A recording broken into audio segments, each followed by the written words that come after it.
Update आपको दे दें क्योंकि शुमाली भारत के अंदर महकमा मौसमियात की पेशगोई के ऐन मुताबिक मौसम ने करवट ली है और इसका असर जम्मू कश्मीर के अंदर भी आप विंड स्टॉर्म्स या फिर आप कह सकते हैं कि मगरबी हवाओं का असर जम्मू कश्मीर के अंदर भी देखने को मिल रहा है। और मुख्तलिफ इलाकों से इतलात हैं कि बारिशों और बर्फबारी गुज़श्ता 12 घंटों के दौरान हुई है और आज भी गरज चमक के साथ मजीद बर्फबारी की पेशनगोई की गई है। लेकिन इन सब के बीच में जम्मू श्रीनगर कौमी शाहराह बंद हो गई है। रामबन बनिहाल के अंदर कई मकामात पर मिट्टी के तोदे गिरने की वजह से नेशनल हाईवे को बंद करना पड़ा है। श्रीनगर के अंदर बर्फबारी, वस्ती इलाकों में दीगर मकामात पर माफ़ कीजिएगा बारिशें और बालाई इलाकों के अंदर बर्फबारी, मुतअद्दिद मकामात से जो तस्वीर मौसूल हो रही हैं कि पहली अभी बर्फ़ है वो मुकम्मल तौर ख़त्म नहीं हुई थी, लेकिन इस दौरान मज़ीद बर्फबारी जिसका इम्कान पहले से जाहिर किया जा रहा था वो हुई। और इधर नेशनल हाईवे के ऊपर जहाँ कंस्ट्रक्शन कंपनी भी काम चला रही थी, काम ऑलरेडी चल रहा था, इन सब के बीच में फ़िलहाल नेशनल हाईवे इस वक्त बंद है। वहीं दूसरी जानिब आइंदा 24 घंटे मज़ीद बारिश और बर्फबारी से गुजरने वाले हैं, इस तरह कंफर्म कर दिया गया है महकमा मौसमियात की जानिब से।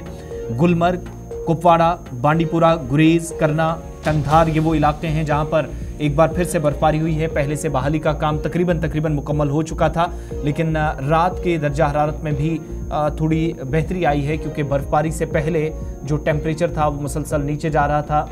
नुक्ता अंजुमान से नीचे जाने का मतलब ये हुआ कि सर्दी की शिद्दत में इजाफा हो रहा था, लेकिन एक बार फिर से मगरबी हवाओं ने अपना असर दिखाया और एक बार फिर से अलग अलग इलाकों से इतलात हैं। खित्ता पीर पंचाल से भी, वादी चिनाब में भी बर्फबारी की इतलात मौसूल हो रही हैं।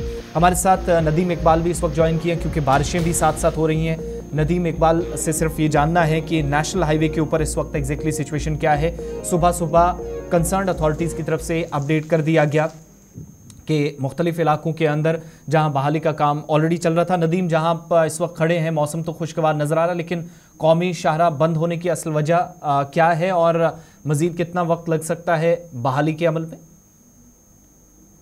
बिल्कुल, देखिए आसिफ, कल दोपहर से हमने देखा कि मौसम ने करवट ली। तेज बारिशों का सिलसिला हमें रामबन जिला के अंदर देखने को मिला, जिसका असर सीधा सीधा हमने हाईवे पर देखा। और हाईवे की जहां बात रही, क्योंकि रात भर बारिशों का सिलसिला जारी था, जैसे हाईवे पर मुख्तलिफ मकामात पर, जिसमें हम ढलवास, रामसुर, गांगरो की बात करें, वहां पर बड़ी लैंडस्लाइड्स है जिनको क्लियर करने की कोशिश तो की जा रही है, लेकिन अभी तक क्लियरेंस एजेंसी कामयाब नहीं हो पाई है रोड को रेस्टोर करने में। हालांकि अभी की हम देखें, क्योंकि अगरचे मौसम खुशगवार है, खिली धूप है, लेकिन अभी भी हाईवे बंद है और मजीद 2 से 3 घंटे का वक्त लग सकता है रोड को रेस्टोर करने में। और उसके बाद जो भी स्टैंडर्ड व्हीकल्स है उन्हें अपने अपनी मंजिलों की जानिब बढ़ने की इजाजत तो दी जाएगी। लेकिन अब सवाल ये है कि हमने कई बार देखा है कि जब खराब मौसम के बाद मौसम बेहतर होता है, मौसम खुशगवार होता है, तो पस्सियां और पत्थर गिरने का सिलसिला हमें हाईवे पर देखने को मिलता है। अगर इस तरह के सूरत हाल पैदा न हुए तो आने वाले 2 से 3 घंटे में रोड को रेस्टोर किया जाएगा। लेकिन फिलहाल इंतजार करना होगा कि दूसरी जगह पर रोड बंद होती है, कई शूटिंग स्टोन का सिलसिला देखने को तो नहीं मिलता। अगर ये तमाम चीजें रुकेंगी, मौसम भी बेहतर हुआ, क्योंकि कल हमने देखा,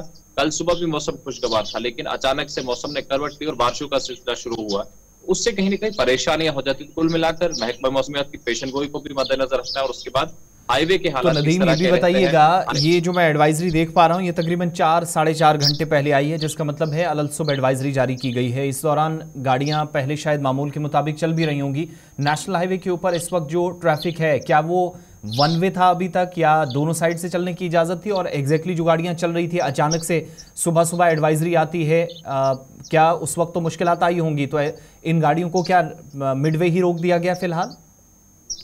बिल्कुल, देखिए आसिफ, मैं आपको एक चीज बता दूं, क्योंकि हाईवे की एडवाइजरी की जहां बात करें, पिछले हम लगभग 2 हफ्ते से देख रहे हैं कि हाईवे में कहीं ना कहीं ढलवास की वजह से बड़ी प्रॉब्लम है, बड़ी दिक्कतें आ रही है। सिंगल वे है, 1 वे ट्रैफिक चलाया जा रहा है और उस बीच जब हाईवे बंद हो जाते तो जाहिर सी बात है परेशानी काफी ज्यादा हो जाती है। इस बीच जो भी हाईवे पर गाड़ियां हैं, चाहे वो ढलवास की वजह से है या सी पड़ी हुई है या फिर रामसू गांगरू की वजह से, उन तमाम गाड़ियों को सेफ जोन की तरफ मूव किया गया है। और इस वक्त अगर से रोड को रेस्टोर किया जा रहा है और प्रायोरिटी पे उन्हीं गाड़ियों को आगे बढ़ने की इजाजत होगी। हालांकि अभी भी हाईवे पर जो है 1 वे ट्रैफिक ही चल रहा है, क्योंकि ढलवास में सिंगल वे है, सिंगल स्ट्रेच होने की वजह से वहां पे काफी ज्यादा परेशानी है। लेकिन मौसम जब खराब होता है तो जाहिर सी बात है परेशानियों में मजीद इजाफा हो जाता है।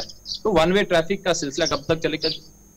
जब तक ढलवास बेहतर नहीं होता, ढलवास को डबल वे में कन्वर्ट नहीं किया जाता, क्योंकि हम देख रहे हैं वहां पे बराबर तब तक इंतजार तवील हो सकता है। बहुत बहुत शुक्रिया तफसीलात फराहम करने के लिए। नदीम रामबन से हमारे साथ थे। नेशनल हाईवे फिलहाल बंद है, तस्वीरें अलग अलग इलाकों से आप देख रहे हैं और ये श्रीनगर के अंदर भी गुज़श्ता रोज़ बारिश हुई, शाम को और रात देर गए फिर इतलात मौसूल हुई कि बारिशें हुई। इसी तरीके से वादी के बालाई इलाकों में लद्दाख के बालाई इलाकों में, वहीं खित्ता पीर पंचाल और चिनाब वादी के बालाई इलाकों में ताज़ा बर्फबारी हुई है, जिसकी वजह से मौसम थोड़ा बेहतर ज़रूर नज़र आ रहा है। लेकिन शायद ऐसा भी माना जा रहा है कि ये एक तरह से आखिरी वेट स्पेल हो सकता है मार्च के महीने में।